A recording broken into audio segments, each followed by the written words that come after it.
Hello all, welcome to VNC channel. Today we are going to explain about the unit 2 one word answers and very short answers. Actually మీకు previous unit videos కూడా నేను వీటికి సంబంధించిన concepts అన్నీ కూడా మీకు చెప్పడం జరిగింది. అలాగే మల్టిపుల్ చాయిస్ ఆన్సర్స్ కూడా చెప్పాను. సో ఈ సెషన్లో మనం ఏంటి అంటే one word answers very short answers explain చేసుకుందాం. ఓకే, సో మనకి back of the text book ఉంది కదండి. So back of the text బుక్లో ఈ క్వశ్చన్స్ మనం మిస్ చేయడానికి లేదు. సో ఈ క్వశ్చన్స్ చాలా ఇంపార్టెంట్, ఎందుకంటే మనకి ఎగ్జామ్ పాయింట్ ఆఫ్ వ్యూలో ఈ ఇయర్ మనకి అకాడమిక్ కొత్తగా ఉంది కాబట్టి, సో ఎగ్జామ్ ప్యాటర్న్ కొత్తగా ఉంది. సో కాబట్టి వన్ వర్డ్ ఆన్సర్స్ డెఫినెట్గా మనకి 1 మార్క్ క్వశ్చన్స్ ఉన్నాయి మనకి 1 ఫిజిక్స్లో. సో కాబట్టి వీటిని ఒకసారి మనం డిస్కస్ చేసుకుందాం. ఓకే, సో చూద్దాం. ఫస్ట్ క్వశ్చన్ చూద్దాం. ఐ థింక్ మీకు కనిపిస్తుంది అనుకుంటున్నాను. ఓకే, ఎస్, చూడండి. వన్ వర్డ్లో మీకు ఆల్రెడీ ఫిలప్స్ అని, next fill in the blanks, next multiple choice ఇదివరకు ఇంకో వీడియోలో నేను పెట్టాను. ఒకసారి ఎవరైనా చూడకపోతే ఒకసారి ఆ వీడియోస్ కూడా చూడండి. Okay, yes. సో చూడండి, first question, what is a uniform motion అంటున్నారు. What is uniform motion? బేసికల్గా మన యూనిఫామ్ మోషన్ అంటే ఏమని చెప్తాము? సో ఏ బాడీ, ఆ వర్డ్లోనే ఉంది. ఏంటి యూనిఫామ్ మోషన్ అంటే? ఏ బాడీ అయితే మనం తీసుకుంటున్నామో it should travel equal distances in equal interval of time. Equal distances in equal interval of time. అలా ఈక్వల్ ఇంటర్వెల్ ఆఫ్ టైంలో, ఈక్వల్ డిస్టెన్స్లో ఏ బాడీ అయితే ట్రావెల్ చేస్తుందో, సో అలాంటి వాటన్నిటిని మనం ఏమంటామండి? యూనిఫామ్ మోషన్ అని పిలుస్తాం. ఓకే, సో ఇది వన్ వర్డ్ కాబట్టి వన్ వర్డే చెప్తున్నాను. దీని గురించి బ్రీఫ్ డిస్కషన్స్ అనేది ఇక్కడ మనకు అవసరం లేదండి. ఇది మీకు కావాలి, కాన్సెప్ట్ కావాలి అంటే దీని మీద సంబంధించి నేను కాన్సెప్ట్స్ ఆల్రెడీ నేను ప్రీవియస్లో పెట్టడం జరిగింది, ఒకసారి చూడండి. ఓకే, సో ఇక్కడ ఓన్లీ మనం వన్ వర్డ్ ఆన్సర్స్ మాత్రమే డైరెక్ట్గా చెప్పుకుంటాం. ఏమి ఇచ్చాడు అనేది మాత్రమే అక్కడ క్వశ్చన్కి తగ్గ స్ట్రైట్ అవే ఆన్సర్ రాస్తాం. Okay, so what is acceleration? So acceleration అనే మీకు very familiar word which is called acceleration. Acceleration అంటే ఏంటండి? Rate of change of velocity. Rate of change of velocity with respect to time. Clear? Rate of change of velocity with respect to time. Formula కూడా మనకు ఉంది కదా. So v2 minus v1 by t2 minus t1 రాయాలనుకుంటే రాయొచ్చు. Okay, so v2 minus v1 అంటే delta v, t2 minus t1 అంటే delta t. Clear? Delta v by delta t. So ఇది second question answer. Okay, next third question చూద్దాం. Third question ఏంటి? What is average speed? Average speed అంటే ఏంటి? బేసికల్గా స్పీడ్ని మనం చెప్పాలి అంటే you need to know path length తెలియాలి, అలాగే దాని యొక్క టోటల్ టైం కూడా తెలియాలి. ఓకే, సో నథింగ్ బట్ దాన్నే మనం యావరేజ్ స్పీడ్ అని చెప్తాం. ఇక్కడ యావరేజ్ స్పీడ్ అడిగాడండి. Okay, so average speed is equal to ఏంటి formula? Total path length by total time taken, లేదా time. Okay, total time taken. Okay, so ఎంత పాత్ లెంగ్త్ అనేది తీసుకుంటున్నామో టు ద టోటల్ టైం చెప్తే దాన్నే మనం ఏమంటాము? యావరేజ్ స్పీడ్ అంటాము. ఓకే, పాత్ లెంగ్త్ అంటే ఏంటి, ఎంత టైం, ఇవన్నీ కూడా మనం ఒకసారి మీకు తెలియకపోతే ఒకసారి వీడియోస్ కూడా చూడొచ్చు. ఓకే, నెక్స్ట్ అర్థమైందండి. యావరేజ్ స్పీడ్ అంటే ఏంటి అడిగే డైరెక్ట్ చెప్తాం. స్పీడ్ అనుకోండి, మనం rate of change of path length, అక్కడ మనకి స్పీడ్ అని అడిగితే మనం ఎంత డిస్టెన్స్ ట్రావెల్ అయిందో దాన్ని స్పీడ్ అంటాం. బట్ ఇక్కడ యావరేజ్ స్పీడ్ అడిగాడు కాబట్టి ఎంత పాత్ లెంగ్త్ అనేది తీసుకుంటున్నామో ఆ path length to the total time చెప్తే దాన్ని మనం యావరేజ్ స్పీడ్గా చెప్తాం. Clear? Yes. Next, what is instantaneous velocity అంటున్నాడు. Instantaneous velocity. క్లియర్? సో ఏంటి ఇన్స్టాంటేనియస్ వెలాసిటీ అంటే చూద్దాం. సో ఇది కూడా whatever may be the object that you taking, అది at a particular instant of time అనేది జరగాలి.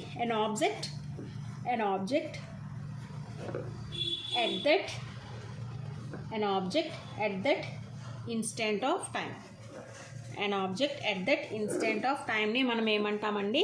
ఇన్స్టాంటేనియస్ వెలాసిటీ అంటాం.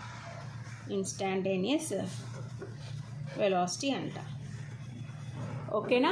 ఎస్. సో ఇప్పుడు మనకి ఫార్ములా ఏంటి? v is equal to limit delta t tends to 0 delta x by delta t. దాన్నే మనం dx/dt అని కూడా చెప్పొచ్చు. ఓకే, dx/dtగా కూడా రాయొచ్చు. సో ఇది 4th క్వశ్చన్.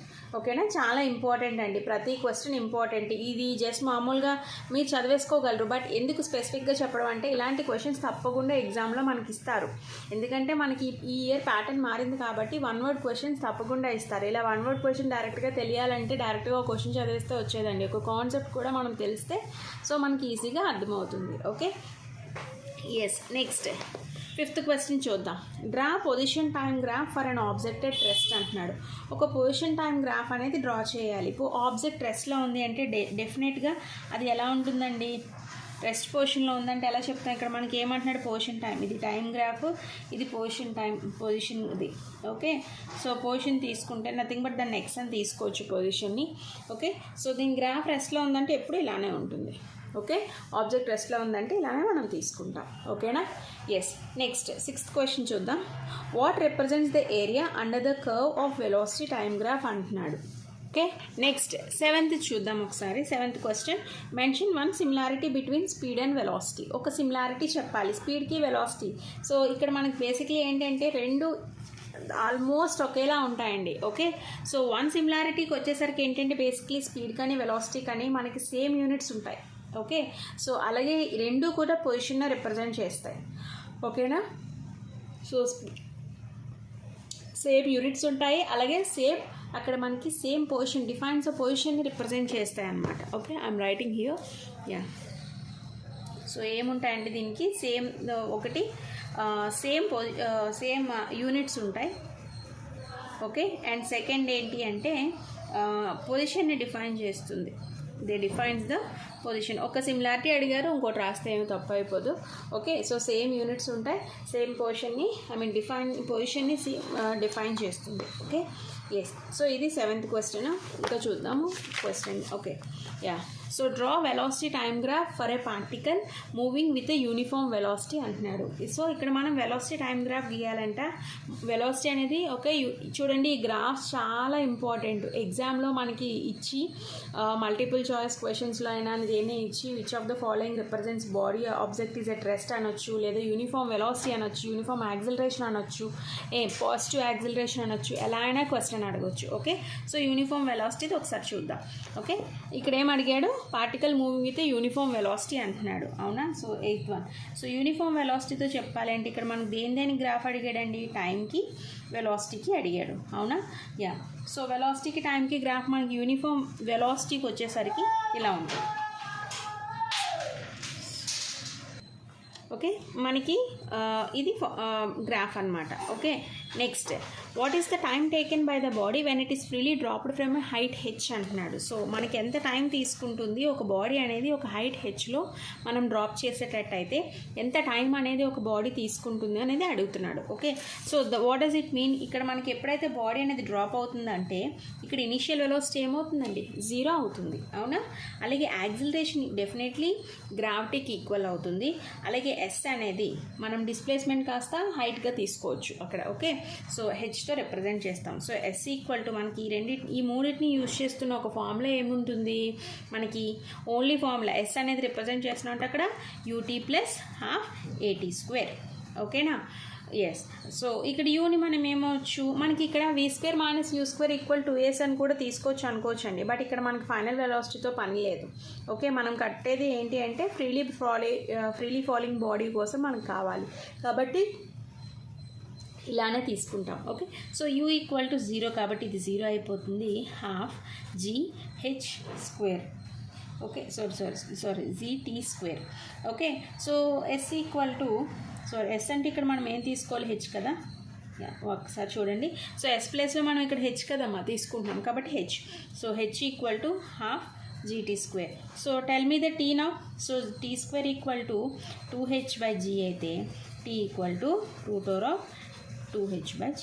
సో ఇది రిక్వైర్డ్ ఆన్సర్. అదే అడిగాడు మనకు, ఒక బాడీ యొక్క టైం టేకెన్ ఎంత పడుతుంది, ఒక బాడీ అనేది పైనుంచి మనకి కొంత హైట్ నుంచి కింద పడితే టైం ఏమవుతుంది, 2/2H/G. Clear, yes. సో ఇవి మనకి short answers, sorry 1 word answers. ఇప్పుడు మనం వెరీ షార్ట్ ఆన్సర్స్ చూద్దాం.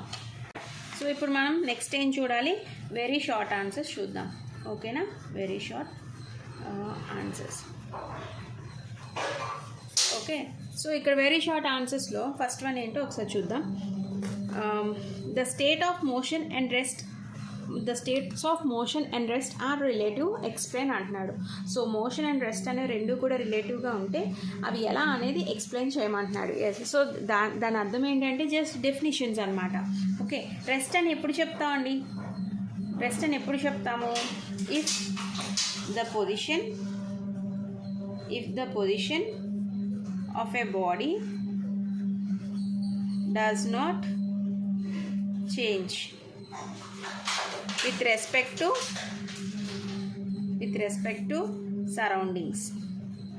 సరౌండింగ్స్తో ఏ బాడీ అయితే మనకి ఇక్కడ చేంజ్ అవ్వదో సో దాన్ని ఏమంటారండి? రెస్ట్లో ఉన్నట్టు అని చెప్తాము. అదే మోషన్లో ఉంటే ఏం చెప్తాము? If the position of the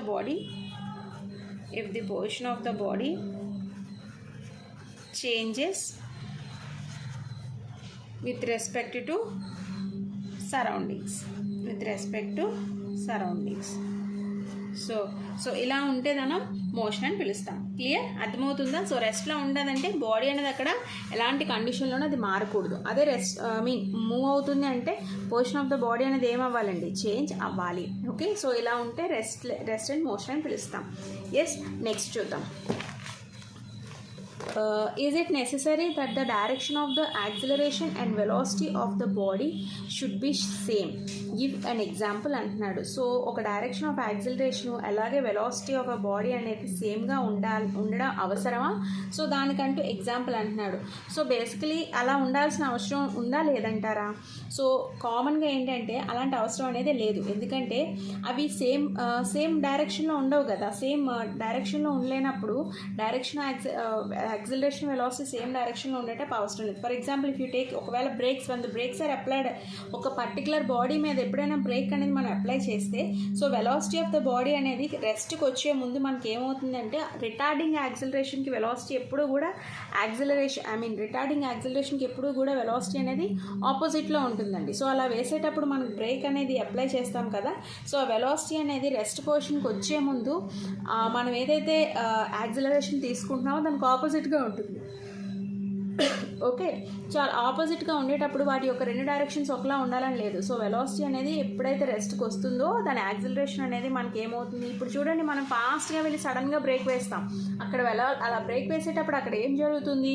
velocity అనేది మనం స్టక్ చేస్తున్నాం, అవునా? సో కొంత యాక్సిలరేషన్తో వెళ్ళేటప్పుడు దాని వెలాసిటీ ఫాస్ట్గా వెళ్తూ ఉంటుంది. అలా వెళ్ళేటప్పుడు సడన్గా ఏదైనా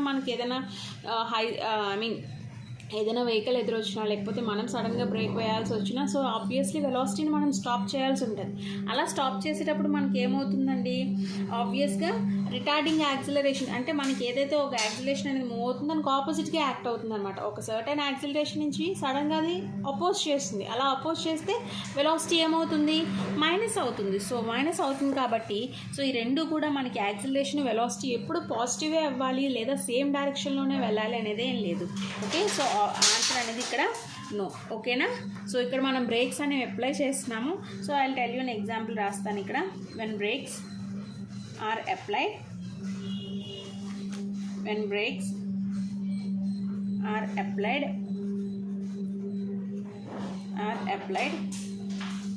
the velocity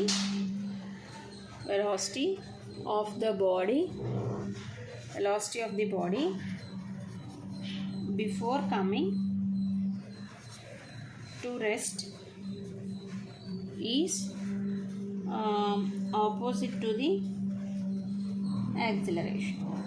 ఓకే, సో ఇలా అయితే మీకు క్లియర్ కట్గా అర్థమవుతుంది. ఓకేనా? ఎస్, నెక్స్ట్ థర్డ్ క్వశ్చన్ చూద్దాం. థర్డ్ క్వశ్చన్లో చూస్తే is it possible for a body to have acceleration but zero velocity? Give an example అంటున్నాడు. ఎస్, ఇది ఒక ఇంపార్టెంట్ క్వశ్చన్. చాలా థియరీ బిట్ మామూలుగా మనకి కొంచెం లాజికల్గా ఉండే bit. Is it possible for a body to have acceleration ఉండొచ్చు బట్ జీరో వెలాసిటీ ఉండొచ్చు అన్నాడు. ఇందాక ఏమడిగాడు? సేమ్ డైరెక్షన్ ఉండొచ్చా అని అడిగాడు. ఇక్కడ ఏమంటున్నాడు? జీరో వెలాసిటీ ఉండి యాక్సిలరేషన్ ఉండొచ్చు బట్ జీరో వెలాసిటీ ఉండొచ్చు అని అంటున్నాడు. ఓకే, సో ఇక్కడ మనం చూద్దాం. ఓకేనా? యా. సో వర్టికల్ ప్రొజెక్షన్ తీసుకున్నాం అనుకోండి, ఇక్కడ మనకి హారిజాంటల్ వర్టికల్ అనేది ఉంటుంది. ఓకేనా? సో వర్టికల్ ప్రొజెక్షన్ మనం తీసుకునేటట్టయితే మ్యాక్సిమం హైట్లో వెలాసిటీ అనేది 0 అవుతుంది. వర్టికల్లో చూసుకుంటే మ్యాక్సిమం హైట్కి వెళ్ళేసరికి ఏమవుతుందండి, వెలాసిటీ 0 అవుతుంది. అదే మనకి యాక్సిలరేషన్ తీసుకున్నాం అనుకోండి. ఓకేనా? యాక్సిలరేషన్ తీసుకునేటప్పుడు అది డౌన్వర్డ్స్ వచ్చేటప్పుడు అప్పుడు వెలాసిటీ నాట్ ఈక్వల్ టు 0. ఓకేనా? సో ఇక్కడ మనకి కండిషన్ చూడండి. సో పైకి వెళ్ళేటప్పుడు వెలాసిటీ అనేది అంటే 0 వెలాసిటీ ఉంటుందా యాక్సిలరేషన్తో ఉండేదంటే ఇలా చెప్పొచ్చు. సో వెలాసిటీ ఎప్పుడు 0 అవుతుంది, మ్యాక్సిమం హైట్కి వెళ్ళేసరికి వెలాసిటీ 0 అవుతుంది. అలాగే యాక్సిలరేషన్ అనేది ఎప్పుడు యాక్టింగ్ వర్టికల్లీ డౌన్వర్డ్స్ కదా. సో ఎప్పుడైతే అలా డౌన్కి వస్తుందో అక్కడ వెలాసిటీ అనేది ఏమవుతుందండి, it will not be equal to 0. Okay, yes. Next 4th question చూద్దాం. చూడండి, కొంచెం మనకి లెవెల్ పెరుగుతూ ఉందన్నమాట. మీరు క్వశ్చన్స్ అబ్జర్వ్ చేసేటట్టయితే కాన్సెప్ట్ చదువుతాము, బట్ ఏంటి అంటే కమింగ్ టు క్వశ్చనింగ్కి వచ్చేసరికి ఆ కాన్సెప్ట్ అక్కడ అప్లై అవ్వకపోతే మన కాన్సెప్ట్ చదివినా యూజ్ ఉండదు. ఓకేనా? సో చూడండి, క్వశ్చన్ యొక్క లెవెలింగ్ మారుతుంది, అలాగే కొంచెం డెప్త్ అనేది పెరుగుతుంది అనమాట. Which is greater velocity of 72 km/h or 25 m/s. చూడండి, సో చాలా ఈజీ బిట్టే బట్ లాజికల్గా ఉంది. ఇక్కడ 72, ఇక్కడ యూనిట్స్ ఏమి ఇచ్చారు, మనం బేసిక్లీ 72-25 చూస్తాం, పక్కన ఉన్న యూనిట్స్ మనం గమనించాం. ఓకేనా? 72 km/h అనేది ఇచ్చాడు, ఏది గ్రేటర్ అని అడుగుతున్నాడు. Okay, yes, 72 km/h. సో ఈ km/h, అలాగే నెక్స్ట్ ఇంకేమి ఇచ్చాడు, 25 m/s అంటున్నాడు. అవునా? ఈ రెండిట్లో ఏది పెద్దది అంటే మనం ఏం చెప్పేస్తాం, 72 చెప్పేస్తాం. ఎప్పుడు రెండు ఒకే యూనిట్స్ ఇచ్చినప్పుడు. బట్ ఇక్కడ అలా ఇవ్వలేదు కదా, యూనిట్స్ అనేవి మారిపోయి ఉన్నాయి. సో అప్పుడు ఏం చేయాలి, చిన్నది ఆల్రెడీ చిన్నగానే ఉంది కదా, ఇక్కడ m/s అనేది చిన్న యూనిట్, km/h అనేది పెద్ద యూనిట్. సో దీన్ని ఇందులో కన్వర్ట్ చేసుకుందాం. ఓకే, సో దీన్ని ఇందులో కన్వర్ట్ చేసుకుంటే 72 ఇంటూ km/h మనం కన్వర్ట్ చేస్తే ఏమవుతుందండి, మీటర్/లో 5/18 అవుతుంది. అవునా? సో మనకి 18 4s 72, ఎంత 5 4s 20. సో ఇది m/s. ఇప్పుడు చెప్పండి, ఇది కూడా m/s. ఓకే, సో ఈ రెండిట్లో ఏం పెద్దది, ఆబ్వియస్లీ ఇది చిన్నది. ఓకే, సో 25 m/s అనేది పెద్దది అవుతుంది. సో ఫస్ట్ చూడండి, మనకి ఇదే పెద్దదని అనిపిస్తుంది, కానీ తర్వాత we get to know. So ఇది అంటే మనం కన్వర్ట్ చేసుకోవాలి, యూనిట్స్ అనేది మనం కన్వర్ట్ చేసుకోవాలి. దీన్ని కూడా మీరు కన్వర్ట్ చేసుకోండి, ఏమైపోదు, ఆన్సర్ అదే వస్తుంది. ఓకేనా? సో km/hలో కన్వర్ట్ చేసుకున్నా అంతే. ఎస్. నెక్స్ట్ 5th క్వశ్చన్ చూద్దాం. Give an example of one-dimensional motion where a particle is moving along a straight line, comes to rest and moves backward. Yes, 1-dimensional మోషన్లో ఉండి particle straight లైన్లో ఉండి అది మనకి వెనక్కి వస్తుందంటే ఆబ్వియస్లీ ఆన్సర్ ఏమవుతుందండి, it will be A simple harmonic motion. ఓకేనా? 5th question, simple harmonic motion అండి, SHM. సింపుల్ హార్మోనిక్ మోషన్ మనకి చూడండి, మనం తీసుకుంటే అది ఇలా ఫార్వర్డ్ అండ్ బ్యాక్వర్డ్లో వస్తుంది. 1-dimensional మోషన్ ఇది. ఓకేనా? ఎస్. నెక్స్ట్ చూద్దాం. A vehicle travels half the distance L with a speed v1 some ఇచ్చాడు, and other half with speed v2 అంటున్నాడు. What is the average speed? I told you what is the average speed formula, right? So total distance by total time. అవునా? So దాన్ని use చేసి చెప్తాము. Half distance ఏమో L అంట, ఇంకో speed దాని యొక్క v1 స్పీడ్ v1, ఇంకో హాఫ్ డిస్టెన్స్ స్పీడ్ v2 అంటున్నాడు. యావరేజ్ స్పీడ్ అడుగుతున్నాడు. చూద్దాం. చూడండి, ఇక్కడ మనకి ఏమన్నాడు, హాఫ్ ద వెహికల్ అనేది half distance L with speed distance L, అలాగే స్పీడ్ v1 అంట. ఓకే, ఇంకో డిస్టెన్స్ కూడా అదర్ హాఫ్, అది కూడా Lనే, స్పీడ్ ఏమో హాఫ్ డిస్టెన్స్ అంటున్నాడు. ఇదొక L/2, ఇదొక L/2 అండి. ఓకే, అలాగే స్పీడ్ v2 అంటున్నాడు. అయితే యావరేజ్ స్పీడ్ అడుగుతున్నాడు.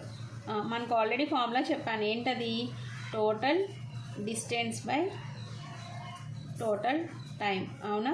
So total distance by total time అంటే చూడండి, ఇక్కడ డిస్టెన్స్ L/2 అని తీసుకుంటున్నాం కదా.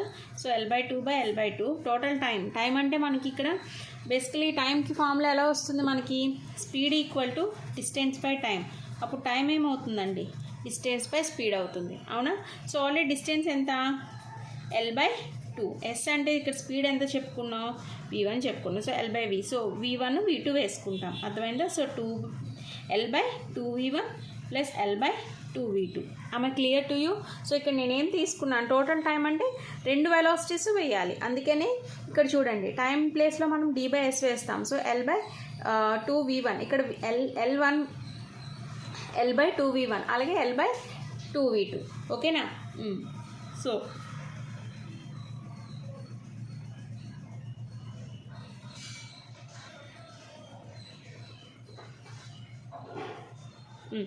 చూడండి, ఇక్కడ మనకి ఏమవుతుంది, మొత్తం క్యాన్సిల్ అయిపోతే మనకి ఈ 2v1 v2 పైకి వెళ్ళిపోతాయండి. 2v1 v2 బై, సో ఇక్కడ ఈ 2 క్యాన్సిల్ అయిపోతే ఇంకేముంటాయి, v1 ప్లస్ v2 ఉంటుంది. అవునా? సో ఇది క్యాన్సిల్ అయిపోయింది, నేను డైరెక్ట్ చేశానండి. సో ఇక్కడ చూడండి, L ప్లస్ L అంటే 2L by 2. అవునా? సో 2L by 2 ఇక్కడ మనకి ఏమొస్తుంది, ఇక్కడ కూడా 2v1 v2 అనేది వస్తుంది. అవునా? సో ఇక్కడ మనకి క్యాన్సిల్ అయిపోతే L ప్లస్ L ఇక్కడ కూడా క్యాన్సిల్ అయిపోతే బోత్ 2 క్యాన్సిల్ అయ్యి ఈ 2v1 v2 అనేది పైకి వస్తుంది. Okay, by v1 plus v2 ఉంటుంది. Clear to you? Yes. Next question చూద్దాం. A body covers a distance of 5 meters along a semicircular path from its one end to another end. What is the ratio of the distance covered to the displacement అంటున్నాడు. So ratio of the distance cover to the displacement, ఇది కూడా same concept అండి. So ఒక body అనేది కొంత distance travel అయిందంట. So ఆ travel అయ్యేటప్పుడు కొంత సెమీ సర్క్యులర్ పాత్లో అది ట్రావెల్ అయింది from one end to the other end. What is the ratio of distance cover to the displacement? So డిస్టెన్స్కి డిస్ప్లేస్మెంట్ యొక్క రేషియో అడుగుతున్నాడు. Okay, will see it now. So మనకి చూడండి, ఇక్కడ చేస్తున్నాను 7th. మనకి ఒక బాడీ అనేది కొంత డిస్టెన్స్ 5 meters అనే డిస్టెన్స్ కవర్ అయింది అలాంగ్ సెమీ సర్క్యులర్ పాత్ అంటున్నాడు. సో సెమీ సర్క్యులర్ పాత్ అంటే మనం ఏం తీసుకోవచ్చు, సెమీ సర్క్యులర్ పాత్ ఫార్ములా ఏంటి, semi circular path equal to πr. అవునా? సో ఎంతకి ఈక్వల్ అవుతుంది అది, πr ఈక్వల్ టు ఎంతమ్మా, 5 అవుతుంది. So obviously r equal to 5/5. అవునా? ఇది మనకి డిస్టెన్స్ అవుతుంది, ఎందుకంటే కొంత డిస్టెన్స్ అని చెప్పి వాల్యూ ఇచ్చాడు కదా, సో అది డిస్టెన్స్ అని చెప్తాం. నెక్స్ట్ అదర్ ఎండ్కి వచ్చేసరికి 1 end టు అదర్ ఎండ్ అని అంటున్నాడు. అవునా? సో ఇక్కడ మనకి distance of a semi circular path already మనం r ఈక్వల్ టు 5/5. సో మొత్తం ఇక్కడ మనకి చూసుకుంటే డిస్ప్లేస్మెంట్ చూసాం అనుకోండి, డిస్ప్లేస్మెంట్ ఏమవుతుంది, ఫార్ములా ఏంటి డిస్ప్లేస్మెంట్కి, 2r కదా. డిస్ప్లేస్మెంట్ ఎంత, 2r. ఒక సెమీ సర్క్యులర్ పాత్ తీసుకునేటప్పుడు దాని డిస్ప్లేస్మెంట్ 2r అవుతుంది. సో 2 into r ఎంత వచ్చింది, 5/5. సో ఎంత వస్తుంది, 10/5. అయితే వాళ్ళు ఏమడిగారు ఇక్కడ మనకి, you need a distance to the displacement ratio కావాలి. Distance to the displacement ratio. మనకు ఆల్రెడీ వాల్యూస్ వచ్చినాయి కదా, అవి ఒకసారి సబ్స్టిట్యూట్ చేద్దాం. డిస్టెన్స్ ఎంత వాల్యూ, 5/5. అవునా? డిస్ప్లేస్మెంట్ 10/5. సో అక్కడ నీకు ఎంత వస్తుంది, 5 2s 10. అవునా? సో 2 ఇది పైకి వెళ్ళిపోతే 5/2 అంటే ఎంత, 22/7 into 2. అవునా? పైన నేను 22/7గా రాశాను. సో 2 11s క్యాన్సిల్ అయిపోతే 11/7. అవునా? So what you get, 11:7. అంటే distance to the displacement value ఎంత, 11:7 అవుతుంది. Okay, so this is the way we have to do. Next 8th question చూద్దాం. Displacement travel by by a body is given by s equal 2t plus 5t² m. What is the acceleration of the body? Yes. So ఒక value ఇచ్చాడు, so దాని యొక్క acceleration కట్టమంటున్నాడు. చూద్దాం. So దాని acceleration ఏమిచ్చాడు, 8th one s equal to 2t plus 5t². What is he asking actually? So ఇప్పుడు v equal మనకి ఏంటి ఫార్ములా, s అంటే ఇక్కడ డిస్ప్లేస్మెంట్ కదా. So rate of change of displacement మనం ఇక్కడ వెలాసిటీ తీసుకుంటాం, ds/dt. అవునా? So d/dt of s equal to 2t plus 5t² అంటున్నాడు. సో 2t అంటే ఇక్కడ మనం 2t యొక్క వాల్యూ అక్కడ 1 అవుతుంది. అవునా? ప్లస్ 5 into t² యొక్క డెరివేటివ్ 2t అంటే ఎంత వస్తుంది, 2 plus 10t వస్తుంది. ఇది దేని వాల్యూ, వెలాసిటీ వాల్యూ. సో మనకేం అడిగాడు, యాక్సిలరేషన్ అడిగాడు. యాక్సిలరేషన్ ఫార్ములా అంటే dv/dt. సో d/dt v అంటే ఎంత, 2 plus 10t. ఓకే, సో డెరివేటివ్కి ఇక్కడ టూ పక్కన డెరివేటివ్ లేదు కాబట్టి వాల్యూ 0 అయిపోతుంది. అలాగే 10కి టీకి డెరివేటివ్ 1. సో కాబట్టి what is the answer? 10. Acceleration value ఎంత అండి? 10 m/s. So that's all, that is the answer. చూడండి ఇంత ఈజీగా చేయొచ్చు. ఓకే, నెక్స్ట్ చూద్దాం. అర్థమైందా? సో ఇచ్చాడు డిస్ప్లేస్మెంట్ ఇచ్చాడు, దాని నుంచి వెలాసిటీ ఫైండ్ అవుట్ చేస్తాం, వెలాసిటీ ఫైండ్ చేస్తే మనకి యాక్సిలరేషన్ వచ్చేస్తుంది. Clear? Yes. An object falling through a fluid is observed to have an acceleration given by A equal to z minus bv, where z is the gravitational acceleration, b constant. After a long time it is observed to fall with a constant velocity. So what will be the value of this constant velocity అంటున్నాడు. So ఇక్కడ object అనేది ఒక fluid ద్వారా మనకి observe అయ్యి కొంత acceleration a equal to g minus bv అనే యాక్సిలరేషన్తో అది మూవ్ అవుతుంది. అయితే ఇక్కడ మనకి g అనేది గ్రావిటేషనల్ యాక్సిలరేషన్, b అనేది కాన్స్టెంట్ అని చెప్తున్నాడు. కొంతసేపటికి ఏమవుతుంది, ఒక కాన్స్టెంట్ వెలాసిటీతో అది పడేటప్పుడు దాని వాల్యూ అంటే కాన్స్టెంట్ వెలాసిటీ దగ్గర ఉండే దాని వాల్యూ ఎంత అని అడుగుతున్నాడు. సో ఏమి ఇచ్చాడో ఒకసారి చూద్దాం. గివెన్ ఇన్ఫో అనేది చూస్తే ఏం చేయాలనేది మనకు అర్థమవుతుంది. Okay, given a equal to g minus bv అంటున్నాడు. a equal to g minus bv. So ఇక్కడ dv by dt acceleration and rate of change of velocity కదా. సో dv బై dt అంటే what you get there? g minus bv. So ఇక్కడ మనకి ఏమన్నాడు?